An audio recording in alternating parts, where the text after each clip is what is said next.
और फ्रेंड्स तो आज की क्लास में हम लोग पढ़ने जा रहे हैं एड्जॉर्प्शन आइसोथर्म और फ्रीनलिच एड्जॉर्प्शन आइसोथर्म को समझेंगे अच्छे से क्या है ये, ठीक है।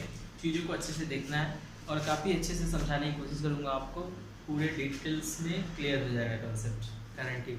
चलिए देखिए, तो सबसे पहले चीज़ों को समझेंगे, जानेंगे कि एड्जॉर्प्शंस है क्या बेसिकली, और what is the meaning of isotherms, that is adsorptions isotherm, ठीक है।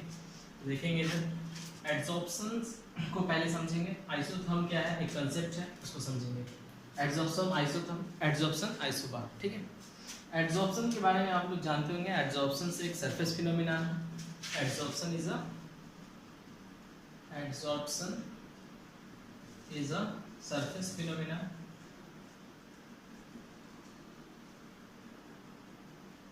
ध्यान से देखेंगे, एड्जॉर्प्शन सरफेस फिनोमिना है एक तरह का, ठीक है।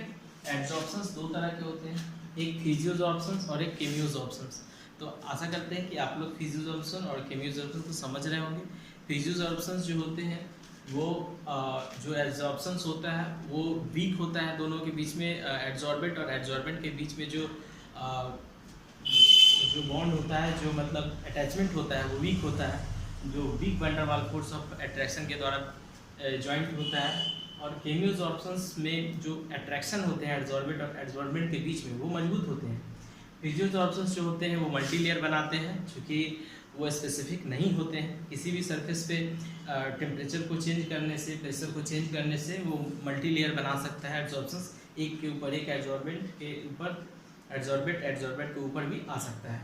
लेकिन केमियोजॉर्प्शन जो होते हैं वो स्पेसिफिक होते हैं, डिपेंड करते हैं सब्सटेंस के नेचर ऑफ एड्जॉर्बेंट और एड्जॉर्बेंट पे, और वो डिपेंड करता है और स्पेसिफिक होता है पार्टिकुलर सरफेस पे अच्छे से, और मोनोलेयर वो बनाता है, मतलब मल्टी लेयर फॉर्मेशन नहीं होता है।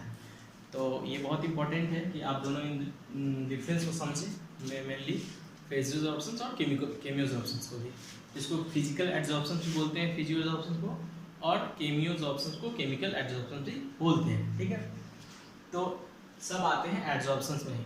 एड्जॉर्प्शन आइसोथर्म में दोनों चीज़ होते हैं, केमियोजॉर्प्शंस भी होंगे और फिजियोजॉर्प्शंस भी होंगे। ये जरूरी नहीं कि दोनों टाइप के एड्जॉर्प्शंस नहीं होंगे, वो स्पेसिफिक नेचर्स पे, एड्जॉर्बेंट के टेम्परेचर पे, प्रेशर पे ये चीज़ें डिपेंड होती हैं। तो चीज़ों को समझेंगे अच्छे से।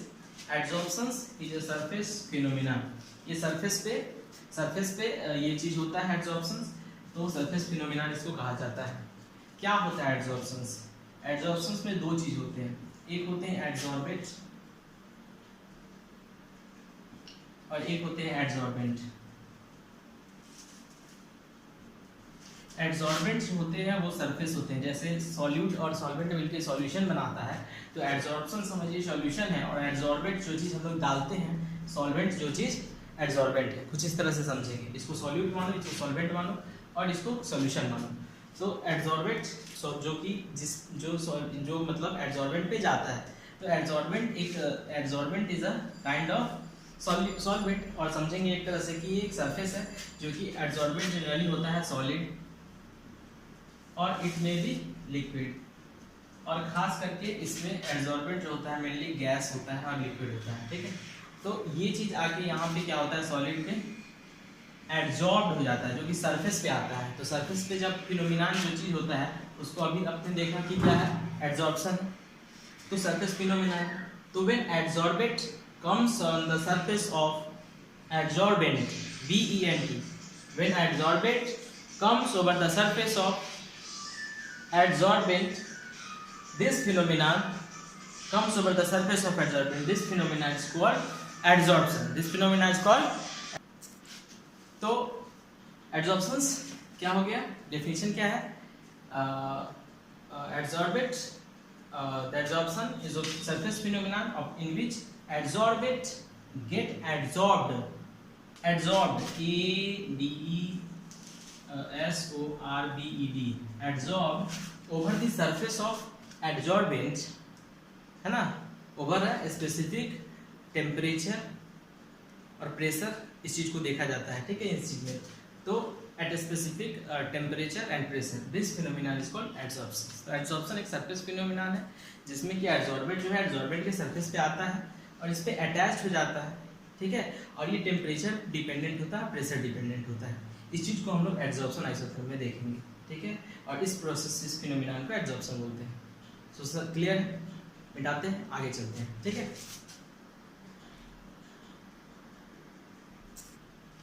तो आइए समझते हैं कि एड्सॉर्प्शन आइसोथर्म है क्या। सो एड्सॉर्प्शन तो अभी हमने समझा है, एड्सॉर्प्शन आइसोथर्म को समझेंगे, फिर उसमें एक टाइप है फ्रिडलिच एड्सॉर्प्शन आइसोथर्म, उसको समझेंगे कि इसके बारे में इनका क्या परसेप्शन था फ्रिडलिच के बारे में एड्सॉर्प्शन आइसोथर्म। उन्होंने कुछ मैथमेटिकल टूल्स दिए थे, कुछ अपनी बातों को रखा था एड्सॉर्प्शन आइसोथर्म के बारे में। फिर लैंगमर एड्सॉर्प्शन आइसोथर्म भी है, उनका भी हम लोग पढ़ेंगे, लेकिन पहले इसको पढ़ेंगे और इसको पढ़ेंगे आज की क्लास में, ठीक है। शुरू करते हैं, एड्सॉर्प्शन आइसोथर्म क्या है पहले इसको समझेंगे।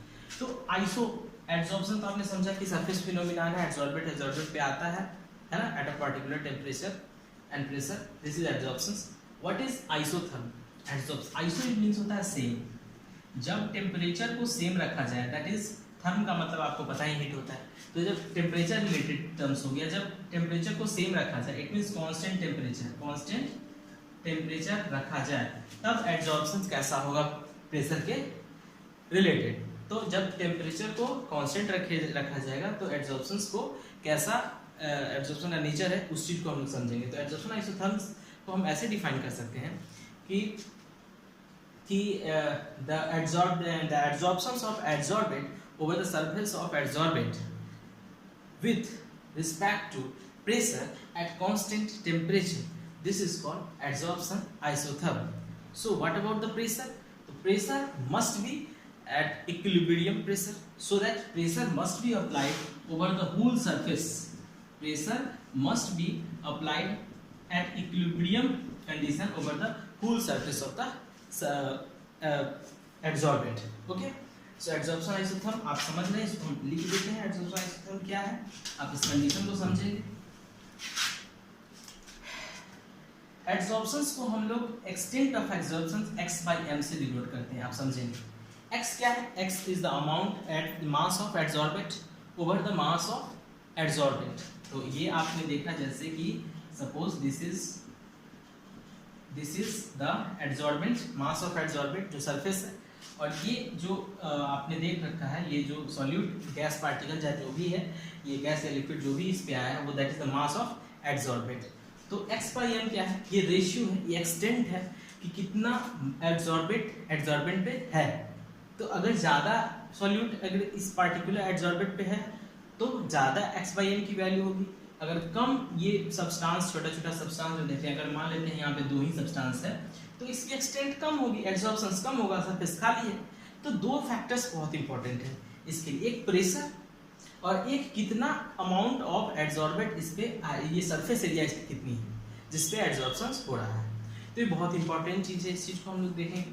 तो एड्सॉर्प्शन आइसोथर्म को समझने के लिए x by m को देख रहे हैं, इस रेशियो को समझेंगे, ये एक्सटेंट ऑफ एब्जॉर्प्शन को बताता है। तो एक्सटेंट ऑफ एब्जॉर्प्शन को हम लोग देखेंगे ओवर द सरफेस, तो x by m है ना, और प्रेशर, और क्या है प्रेशर, तो प्रेशर के ये डायरेक्टली प्रोपोर्शनल होता है, यानी कि प्रेशर के extent of absorption is directly proportional to the pressure applied, है ना, pressure applied over the surface. और क्या कांस्टेंट रखना है? एट कांस्टेंट टेम्परेचर, बस यही है एड्सॉर्प्शन आइसोथर्म। क्या है? This is the amount of adsorbent absorbed over the surface of adsorbent is directly proportional to the pressure। और आप ये भी कह सकते हैं कि प्रेशर और एक्सटेंट ऑफ एड्सॉर्प्शन का जो रिलेशन है इन दोनों में कांस्टेंट टेम्परेचर पे, उसी को हम एड्सॉर्प्शन आइसोथर्म का बोलते हैं, ठीक है। इट इज डिफाइंड एज, है ना, the relation between the extent of absorption and pressure over the constant temperature. This relation is known as adsorption isotherm, ठीक है। समझ रहे हैं आप बातों को? चलिए आगे चलते हैं। तो आप नोट कर सकते हैं, इट इज द इनके बारे में, it is the relation between the extent of adsorption and equilibrium pressure at constant temperature. तो इनके रिलेशंस को ये बताता है एड्सॉर्प्शन आइसोथर्म, ठीक है। तो यानी कि क्या रिलेशन बताएगा, मान लेते हैं कि एक ग्राफ प्लॉट करते हैं, तो यहाँ पे हम लोग यह लेंगे x by m. X by m क्या है, एक्सटेंट ऑफ एड्सॉर्प्शन है। x is the mass of adsorbent over the mass of adsorbent. आप देख सकते हैं यहाँ पे लेट से हम इस तरह से करके आपको दिखा दे रहे हैं, ये आपका एक मास है एड्सॉर्बेंट और ये है एड्सॉर्बेंट और ये एड्सॉर्बेंट। तो x बाई एम है, कितना ज़्यादा इस पे एड्सॉर्प्शन हो रहा है, और यहाँ पे प्रेशर को लेंगे, ठीक है इधर। तो प्रेशर जैसे ही बढ़ाएंगे तो ये चीज़ बढ़ेगा कि घटेगा, वो सब चीज हम लोग फ्रीडलिच एड्सॉर्प्शन आइसोथर्म में देख लेंगे, ठीक है। तो x बाई एम और p में क्या रिलेशन है, एट कांस्टेंट टेम्परेचर, ठीक है। तो ये क्या है, एड्सॉर्प्शन आइसोथर्म, ये रिलेशन बताएगा। अब हम लोग जा रहे हैं पढ़ने फ्रीडलिच एड्सॉर्प्शन आइसोथर्म, इसको नोट करें। तो चलिए हम लोग समझते हैं एड्सॉर्प्शन आइसोथर्म के बारे में। फ्रीडलिच एड्सॉर्प्शन आइसोथर्म, फ्रीडलिच एक साइंटिस्ट थे जो 1909 में अपने मैथमेटिकल थ्योरी एड्सॉर्प्शन आइसोथर्म के बारे में रखा था। तो उनका क्या कहना था उसको पहले देखते हैं। तो उनका कहना था कि amount of adsorption x by m, amount of extent of adsorption that is the adsorbent over the mass of adsorbent, mass of adsorbent is directly proportional to the pressure at constant or at a particular temperature, ठीक है। किसी particular temperature पे x by M की value, या that is the adsorption की जो extent है उसकी वैल्यू प्रेशर पे डायरेक्ट डिपेंड करती है। ज्यादा प्रेशर ज्यादा extent of adsorption, come pressure come extent of adsorption, ठीक है। समझ रहे हैं बातों को, ठीक है। तो एक पार्टिकुलर प्रेशर जब सरफेस पूरा फुलफिल हो जाए, सरफेस पूरा फुलफिल हो जाए, ठीक है, तो अगर प्रेशर बढ़ाएंगे भी तो एड्सॉर्प्शन बढ़ेगा ही नहीं, घटेगा ही नहीं, तो प्रेशर जो होगा वहाँ पे कांस्टेंट हो जाता है। एक होता है सैचुरेशन, सैचुरेटेड पॉइंट होता है, सैचुरेटेड प्रेशर पीएस होता है, जो सैचुरेशन पॉइंट बोलते हैं, वो भी हम लोग देखेंगे। तो चीज़ है, ठीक है, इसको पहले देख लीजिए, नोट कर लीजिए इसको। फ्रीडलिच एड्सॉर्प्शन आइसोथर्म क्या बोलता था, तो यहाँ पे x by m is directly proportional to the p, तो x by m is equal to k p to the power 1 by n. This was the mathematical equations for Friedrich adsorption isotherm. So what is the definition of this adsorption isotherm? You can say, you can define this that at constant temperature the extent of adsorption of a particular gas or adsorbate, या फिर आप ऐसे ही बोल सकते हो at the constant temperature the extent of adsorption, जिसको बोलते हैं x by m is directly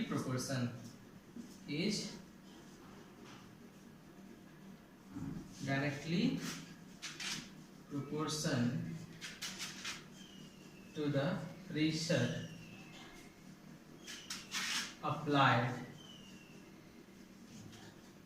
over the surface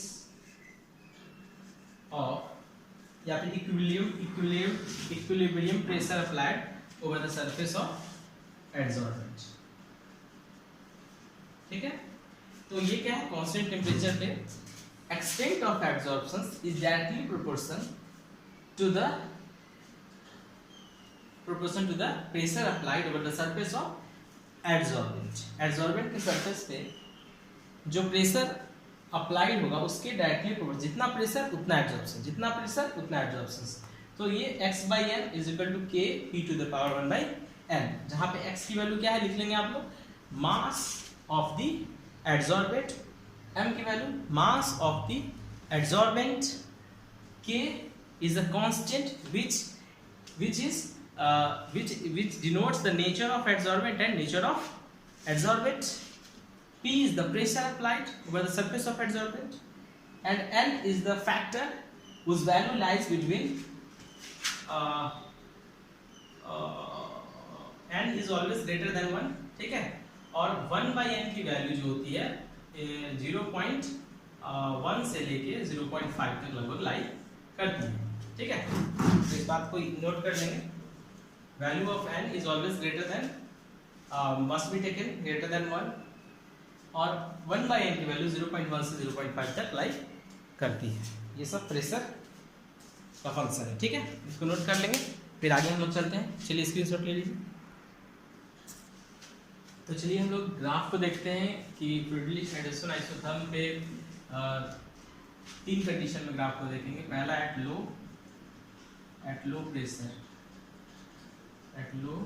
pressure x/m की जो वैल्यू होती है वो p पे पावर 1 होती है, ठीक है। लो प्रेशर पे जितना प्रेशर हम अप्लाई करेंगे उतनी एक्सटेंट ऑफ एब्जॉर्प्शन होगी, ठीक है। दूसरा है इंटरमीडिएट प्रेशर एट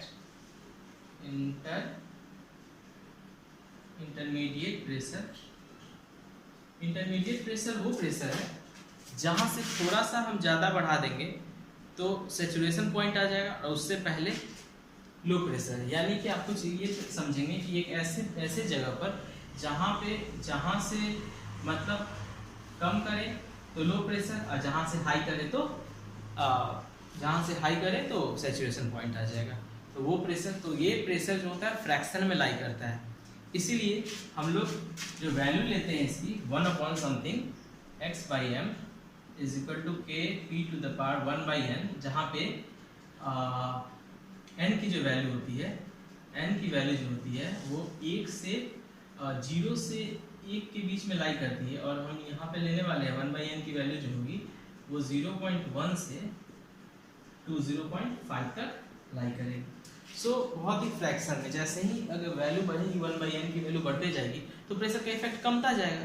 तो फाइनली प्रेशर का इफेक्ट कम होते तो n की वैल्यू क्या हो जाएगी यहाँ पे मतलब बहुत ही कम हो जाएगी, तो प्रेशर का इफेक्ट बहुत ही कम हो जाएगा। यानी कि आगे अगर हम देखेंगे हाई प्रेशर पे at high pressure x/m extent of absorption है ना does not depends upon the pressure, because pressure जो होता है वो कांस्टेंट रहता है सैचुरेशन पॉइंट पर। यानी कि अगर आप सोच सकते हैं कि अगर एक प्रेशर अगर अप्लाई कर दी और सरफेस एरिया फुलफिल हो गया, जो एड्जॉर्बेंट का जो सरफेस है वो फुल हो गया, तो हम कितना भी प्रेशर अप्लाई करेंगे क्या वो प्रेशर का इफेक्ट होगा क्या? तो इनफाइनाइट प्रेशर भी अप्लाई करने के बावजूद भी प्रेशर कितना भी अप्लाई करें 1 2 3, लेकिन जगह है ही नहीं, तो इस सरफेस को अगला मॉलिक्यूल आके मतलब एड्जॉर्प्शंस बढ़ेगा क्या? एड्जॉर्प्शन है क्या? x/m adsorbent over the surface of adsorbent. अगर मेरे पास जगह ही एड्जॉर्बेंट का m ही फुल हो गया है तो कांस्टेंट होना पड़ेगा, फिक्स, कितना ही प्रेशर पे डिपेंड ही नहीं करेगा, क्योंकि ऑलरेडी यहाँ पे जो ये जो मास ऑफ एड्जॉर्बेंट है वो तो ऑलरेडी उतना ही जगह है उसके पास, जगह है नहीं तो वो होगा। तो प्रेशर यहाँ पे क्या हो जाएगा, हाई प्रेशर पे P जो हो जाएगा वो कांस्टेंट हो जाएगा, यानी कि इस पे डिपेंड नहीं करेगा। जब डिपेंड नहीं करेगा तो P बराबर 1 करना ज़्यादा अच्छा रहेगा, यानी कि हम लोग n की वैल्यू क्या कर लेंगे यहाँ पे P टू द पावर 0, क्योंकि यहाँ पे डिपेंड नहीं कर रहा है, जगह ही फुल होगी, ठीक है। What happens in the case of saturation point? Saturation point के केस में क्या होता है, जिस समय में एड्जॉर्प्शंस होता है उसी समय में डिसऑर्प्शंस हो जाता है। तो at saturation point adsorption rate of adsorptions is equal to the rates of desorption. Desorption और एड्जॉर्प्शन का रेट एक ही हो जाता है, मतलब सरफेस फाइनली फुल हो जाता है और उससे ज़्यादा एड्जॉर्प्शन हो नहीं पाएगा।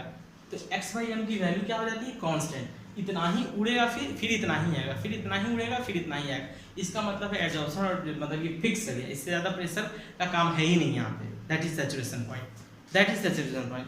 आप प्रेशर ज़्यादा दो हमको कोई फर्क नहीं पड़ता है, हमको इतना ही प्रेशर चाहिए था, दैट इज सैचुरेशन पॉइंट। आप समझ रहे होंगे। फिर से इसको अगर नहीं समझ में आ रहा तो मेरी बातों को 2 से 4 बार वीडियो को रीड करके आप समझिए, ठीक है।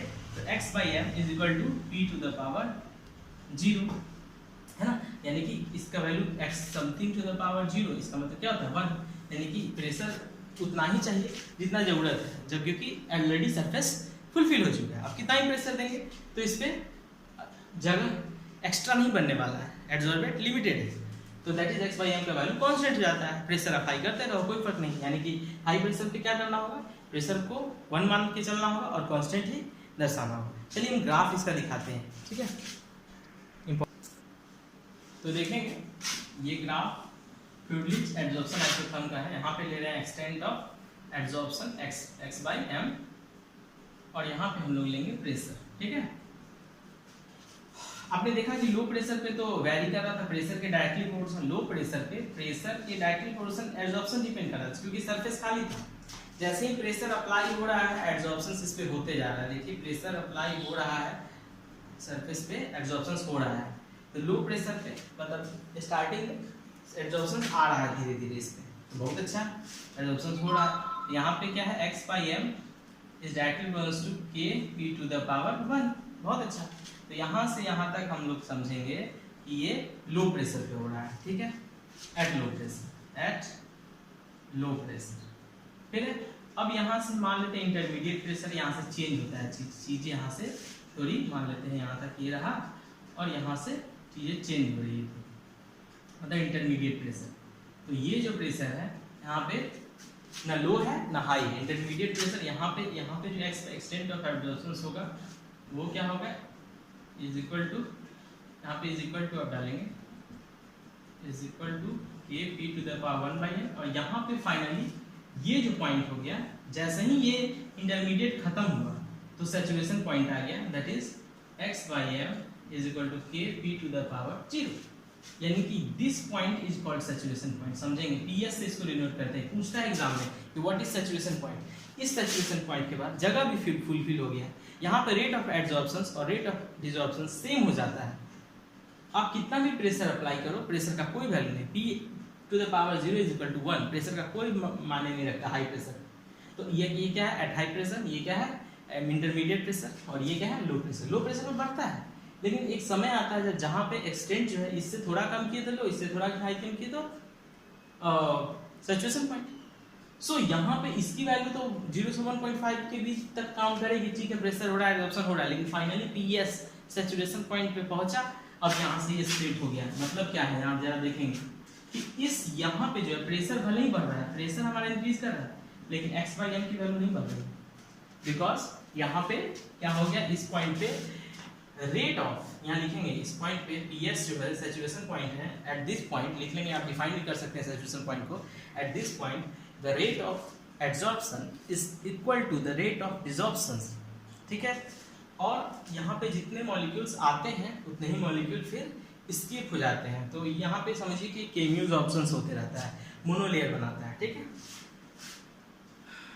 तो यहाँ पे क्या होता है, rate of adsorption is equal to rate of desorption, मतलब एक पीएस को आप बोल सकते हैं इक्विलिब्रियम पॉइंट है, इक्विलिब्रियम पॉइंट है। यहाँ पे मतलब एड्सॉर्प्शन और डिसॉर्प्शन सेम होता है। तो ये आपका ग्राफ रहा फ्लूइड एड्सॉर्प्शन आइसोथर्म का। एक बात और बताना चाहेंगे, इसी चीज में लॉग का इस्तेमाल करके हम लोग के और एन की वैल्यू को निकाल सकते हैं, ठीक है।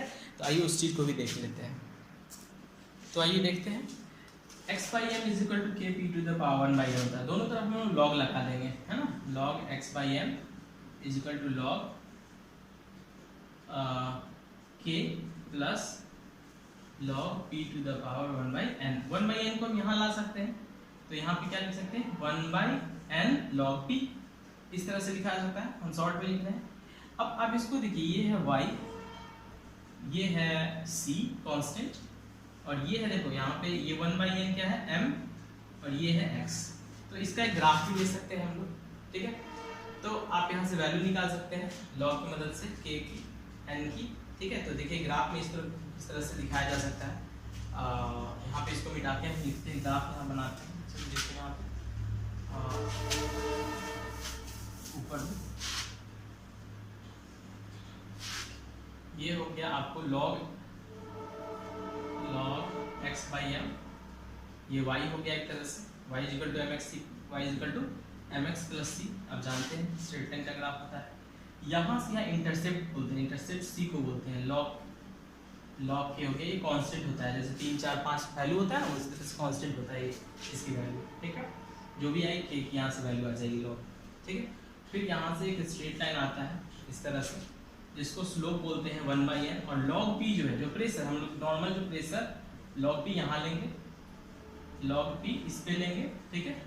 और जैसे ये जो स्ट्रेट लाइन आप देख रहे हैं यहाँ पे, किसी भी पॉइंट पे आप इसको कह सकते हैं कि ये जो स्लोप है, जैसे मान लेते हैं कि कोई भी पॉइंट जो है स्लोप जो है ये बताएगा हमको, क्या बताएगा, ये थीटा हमको चाहे बताएगा 1/n की वैल्यू देगा, ठीक है। ये स्लोप, तो ये 1/n होगा स्ट्रेट लाइन स्लोप, ये लॉग के, ये x/m, तो ये हो गया आपको ग्राफ। यहाँ से आप लॉग ला के k की वैल्यू और n की वैल्यू भी निकाल सकते हैं इस इक्वेशन से जो दिया हुआ रहेगा एग्जाम में, ठीक है।